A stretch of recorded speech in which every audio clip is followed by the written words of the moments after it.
Alright, so this is the wigwag that I was talking to you guys about before. When the air tanks come turned down to zero, either the primary or the secondary valve or gauge on the dash will go down, and you'll hear a buzzing noise, and then a light will pop on the dash letting you know that the air is low. And then this wigwag will drop down, basically saying, okay, you got very low air pressure, and that there's something wrong with it, or you need to put more air back into the system. It's really important. We've had to probably replace 3 of them since I've been there.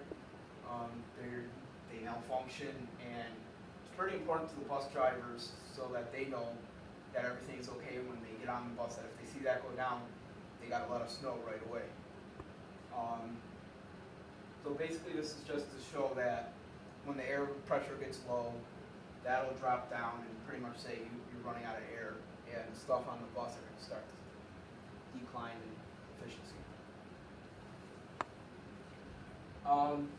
This was on the back of one of our buses that we had. When you look at the bus, normally you'd think rust isn't that big of a problem because we're in Buffalo and everything is rusted.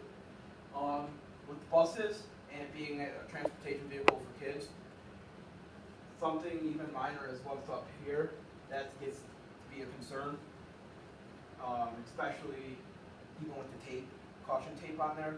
We wanted to make sure that everything's okay, and because when you're traveling at night and you've got, I mean, obviously you'll see a lot of the tape, but there's that one section that somebody may not see even though it's at the top of the bus.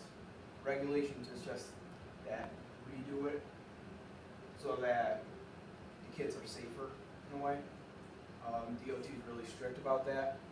It doesn't matter if it's at the top of the bus or the bottom of the bus. If they see something wrong that was not fixed that needs to be fixed, it's either a quick fix or they're going to fail it, and you have to wait till they come back for it to go back through inspection.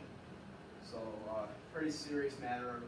Really wasn't a whole heck of a lot of stuff that we had to be done to it. Luckily, it was just tape.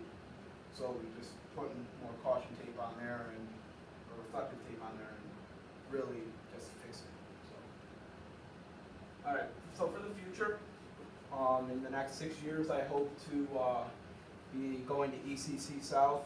I've already been accepted, so I gotta go take my placement test, but I want to go to be an auto technician for now.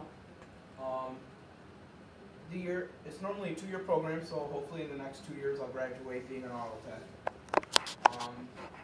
Right after that, I'm hoping to get a job, work for an employer for a little bit, and then ask my employer that I would like to go back to school and ask them if they would pay for me to go back to school to get my diesel mechanic certification, which would bring them more money because now they have someone that diesel engines can come in to their business, and you're basically offering them like another income, because income with the diesels are right about half of, or more than half than what you're paying for an auto technician.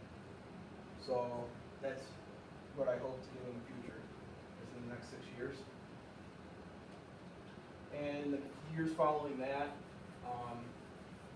I'm hoping that all the education that I had through CEIP and my years going to school will really help me out in the long run, showing that I'm serious about this field and let my education really work for it, and production speak for itself there.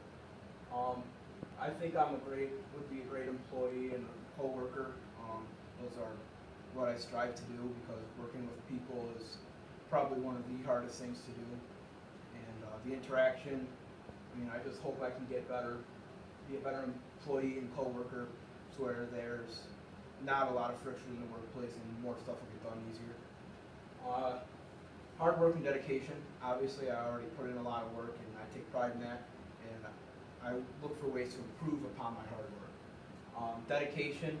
I mean, I haven't really known what I wanted to do for a while, but being in this class really helped me out really well.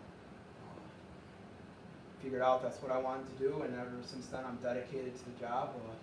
Work on my family's vehicles, work on my own vehicle.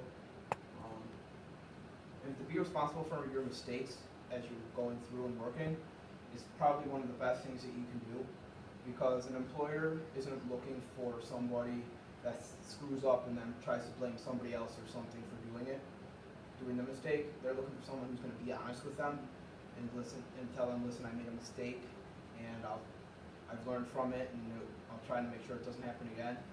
A lot of times they'll be like, okay, and just try to do better. So I guess really owning up to my mistakes is really what I need to work on, and dedication and working with others is really what it's going to take. We got a couple questions. You can keep the camera on. Zach, how many hours are required for this program over the course of the school year?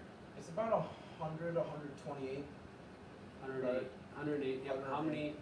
How many hours did you put in? I put in 232 hours at the garage. Yep. It's great. You really you did an awesome job. That crew over there, I know they're nice guys, but they also, especially Mr. Hutchinson, he's going to tell you exactly what's up. He's not going to sugarcoat things, and he said a lot of nice things about you. So, good job. Thank you. Yeah, you took this course seriously, and you did it right, and I think it had a nice positive impact for us. Good job. Thank you.